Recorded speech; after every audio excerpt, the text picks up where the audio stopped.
You're 25 and Noctowell at the end. Or an Oiseaux tristes. Oiseaux, tristes, sorry. Yeah, sad birds. Yeah. So basically we have started to work on getting the chords down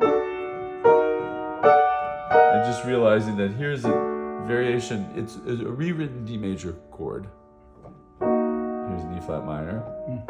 Here's D major in root position, even though it doesn't look like it. And then D major in second inversion, E flat major in second inversion. And it keeps going back and forth between these two.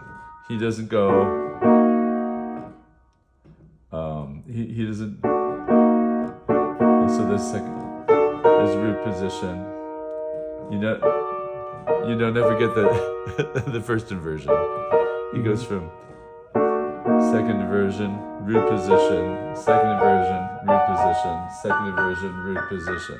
Well, I mean, actually I went too far, sorry. And then back and forth.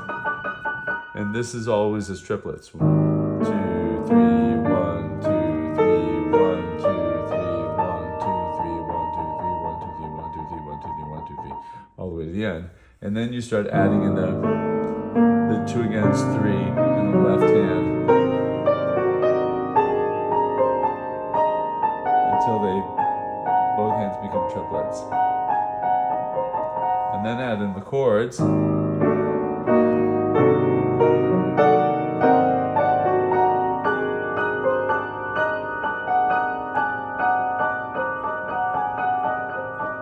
And then once that feels comfortable,